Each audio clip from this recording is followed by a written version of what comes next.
First up after the break, we got Adam Dorn of the City of Oshkosh. The City of Oshkosh Department of Public Works has been working hard to mitigate the impacts of flooding through major infrastructure improvements. In 2015, Public Works was looking for more consumable methods of letting the public know about these investments. After reviewing a few options, we decided to use ArcGIS Online Story Maps. This presentation will focus on the methods and the workarounds used to visualize Oshkosh investment in stormwater management. Thank you. We forgot his last. That's fine. How many of you guys have used Storybook Maps or played around with them? Okay, so maybe a quarter or a third. So I'd seen other people do them. Didn't look that intense. I played around with it a little bit. Was way easier than I expected it to be. So if you're trying to test it out, my first test took me about 20 minutes to set up. Wasn't anything really pretty, but helped me learn the basic functionality. There are a lot of other components of it that are a little bit more quirky when you get things that you're trying to stretch the boundaries of what it was designed to do. So essentially what we were tasked with is taking the old format, which is this, a bunch of maps presented to identify what stormwater projects are going on in the city of Oshkosh. And Chris Lyons is here from our engineering department. He's much more versed in the ins and outs of how many projects we've done. Suffice it to say, there's a lot of projects that have been done, and the public knows about many of them, but maybe not the ins and outs of them. So we were trying to go from something that was very tabular, you would click on a map, open a large format PDF, scroll through all the details, to something that was more consumable for somebody that just wanted to learn about the stormwater pond that was in their backyard for the house they were buying. And this is kind of the direction we were headed. So first off, we kind of knew generally what we wanted. We knew there was a lot of content out there already. These are some of those stormwater progress maps. There's lots of other maps that already existed online for public information meetings or other public communication that was done in the past. There were some some videos that were already done online, done by the media services, as well as some that were produced by consultants showing flood modeling. And we had a lot of photos documenting the progress in the field. But when we looked at that, there were some gaps that we needed to fill. So Chris and other staff in engineering sifted through pictures, tried to find pictures of projects that have been done in the past, take other pictures that needed to be done, write up documentation explaining the projects. So essentially what you need to do, you need an ArcGIS Online account in order to create a story map. And you need a web map, and then as soon as you have a web map, you can start. You don't need to have all your points of all the features you're trying to show, all the points you're trying to have tours for. You can just have a web map. And it can be as simple as just Esri's base map with nothing else in it. Once you have that map, you can go and create the story map. You basically start the process of creating a story map from the My Content portion of ArcGIS Online, and then you tell it a variety of things. It does directly integrate with a few of the photo-based social media sites, including YouTube. It gives you an option for uploading your content to ArcGIS Online if you don't have a public-facing web server, or if you're not pulling content that's already online in one of those other formats. The option I like is the little gear option, which is advanced, where you can do a mix of things, including download a CSV file, very similar to what Andy's talking about, although not nearly as sophisticated as Survey 123. So the option I'm talking about with the more advanced functions is you can either go through and go step by step to finding each point you want to place and a bunch of other details about that, or you can also download a CSV file. You download the CSV file, it shows you all the content that you need to put in there. So if we go back to this page, these are essentially the things that are covered in the CSV file. The location of the point, the image or video, a large one and a thumbnail, titles for the points, a narrative description, and a logo that you want to have at the top if you choose to. So you need to provide some content for the details. Here, there are a few caveats. You can show different colors for the points. You're limited to those colors. You cannot deviate from those colors. You're limited to 99 points, which seems like a lot of points, but depending on how you're framing your story map, that may be a problem. Originally, we were looking at having 1 point for the way the site existed before the project, 1 during construction, 1 toward the end of construction, 1 after construction. But when we looked at that, there was a good probability we were going to get above 99 points at some point in the future. So we opted just to go back to a single point. You have to have only 1 photo or video per point.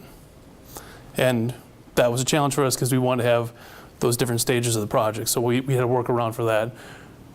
And you can use a variety of online video sources. I tried a few a few videos that we were pointing to our to the public from our web servers.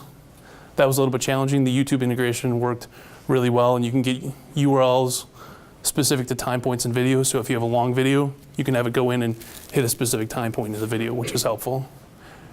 One thing that I did learn is, at first, I'm like, I have all these photos. Why do we need to go through the whole process of creating lower resolution versions for the thumbnails?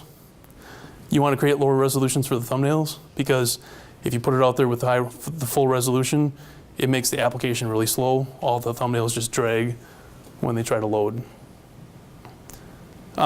So the workaround that we used to try to get multiple photos into a single photo was using animated GIFs.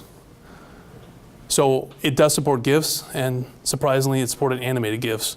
So if we go back to this previous slide that you may have seen the photos progressing, those are animated GIFs. So we took multiple photos, standardized the size, shoved them all through a program to create the animated GIF so we could give the illusion of it being a slideshow, even though we can only put up 1 image.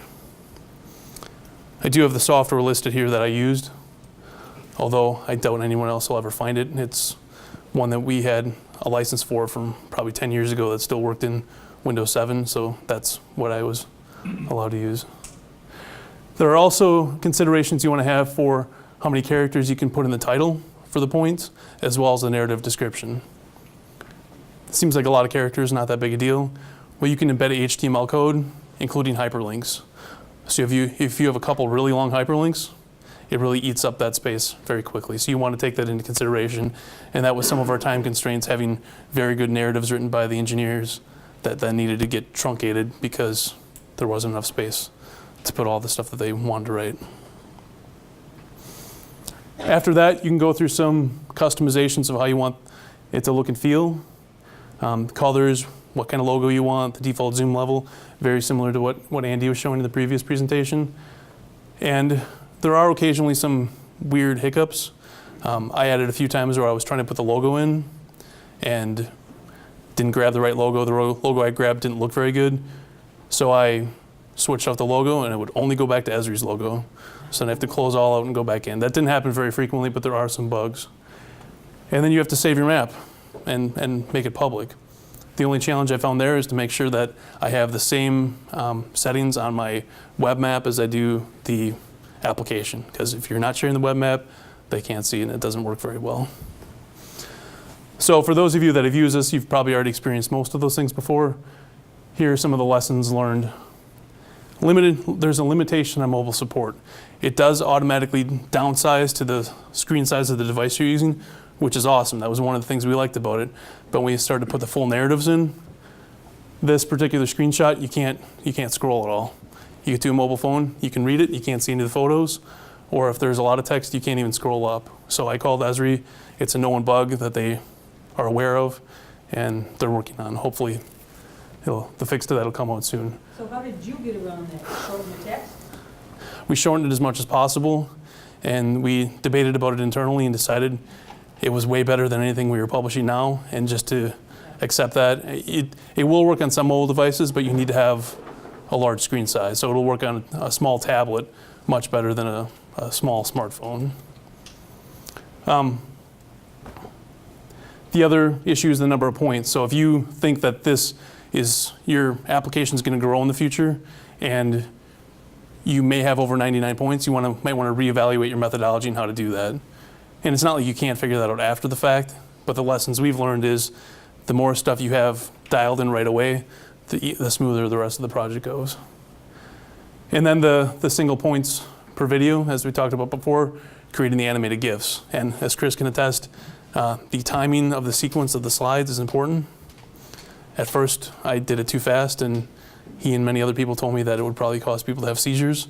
So the downside of that is you need to process every single photo separately and then go back and do every single one. So vet that out ahead of time more thoroughly, and you won't have to go back and reprocess all your photography. And you can also push in additional details of each stage if you wanted to, or create hyperlinks. So originally we had a lot of YouTube videos integrated directly into the slides. And after we worked through that a little bit more, that detailed video wasn't as relevant as some of the photos. So we put links to hyperlinks, links to plan data, links to detailed explanations from engineering plans. And that was probably a little bit more consumable to people. Limitation in the number of characters, especially for the long URLs. There's an example of the URL syntax that I was using. I have not. I was. There are services out there that shorten URLs. Yeah, I hadn't tried that for this one. I was a little concerned about if those things might have updates in the future. The one workaround I did use is for the photos that had long names, I renamed some of the photos so they were shorter. You could also change the location on your web server where they're at, so it's not as long. But that's definitely a suggestion that I could have evaluated a little bit better. Originally, we were also frustrated by the lack of a legend in the map, because there's no legend at all. So when we brought it to our stormwater committee, one of the professors on the committee immediately said, well, that's great, what did all these line colors mean? So the workaround we found for that is to put text in the description at the top, in the color of the layer it described, and then have a hyperlink to an image on the web server so they could open that up and see a full legend. In the end, we simplified the symbology of the map and decided that wasn't necessary, but that's certainly an option. It's a little clunky, but it's viable. One of the concerns I had was when we got done, you can go to every single point and copy all the content out, but there's no spot you can see everything. So I looked around and found that you can open the web map. It automatically generates a point file that has to be at the top of that web map. And then you can go in and look at the content. So if you want to go and review what it is, or you want to create a local copy of that as a backup in case somebody goes to update it and messes it up, you can go and copy and paste that text out. Not a one-step process, there's not an export that I was able to find, but you can do that.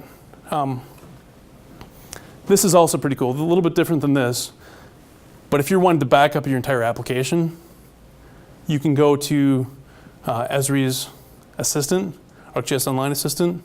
I hadn't used that before. Has anyone else used that in the room? There's a lot more functionality than I'm okay with using right now. I want to investigate a little bit more. But by default, what you can do is just go in there, create a whole copy of your application, paste it in a different folder. So if you go in and make some change, and there's some weird thing like dumping a ton of photos out that shouldn't happen, but does happen, then you have a standalone copy of it, so you have a snapshot in time. So I've been using that frequently as I've been making substantial changes to applications, so I don't have to worry about starting from scratch. When I'm going in and making like 5 changes in the middle of the day, it's supposed to be fine, and then it blows up while people are using it. So that is a very helpful suggestion that I've used a few times. I'm going to go quick into the demo. I'm trying to make up some time, and then I'll take questions. So this is the overall application. It will scale down. So when it scales down, this would be emulating the size of a tablet. Then you can go to a list, scroll through the list, find the one you want, and then it gives details about that. You can navigate through, just go to the next project. Or you can go to the map and find the location you're at or you're interested in. It'll automatically move to that, and you can get more detail about that project.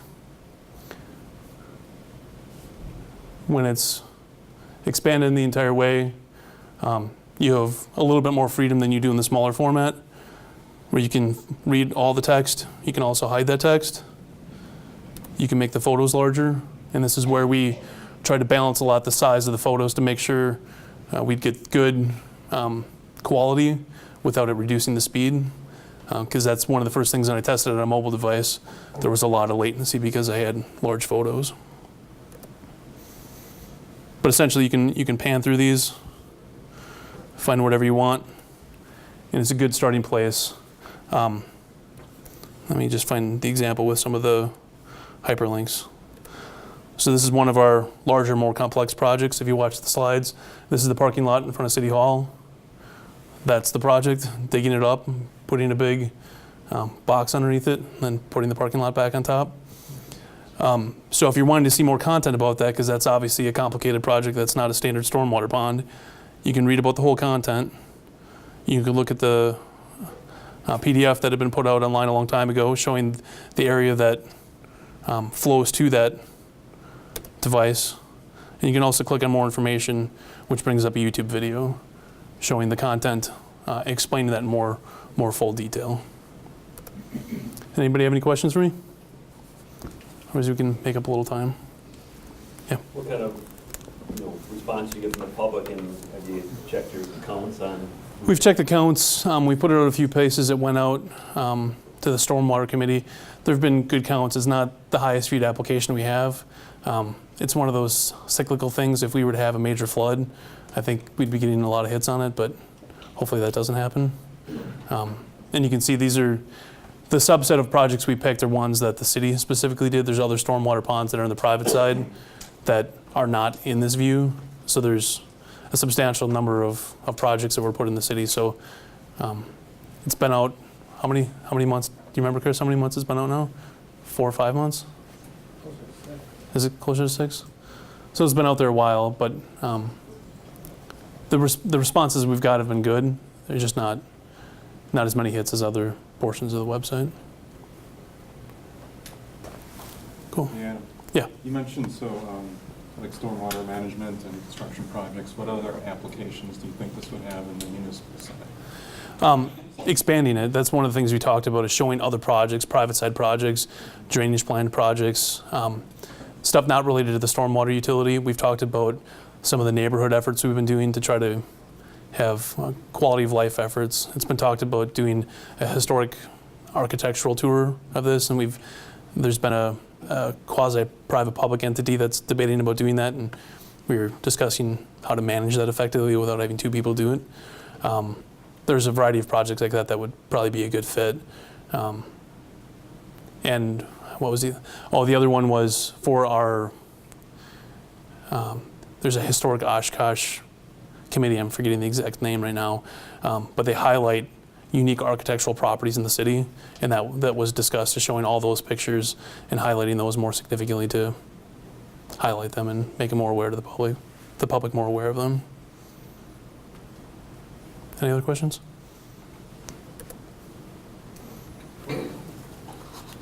Well, thank you, Adam. Thanks.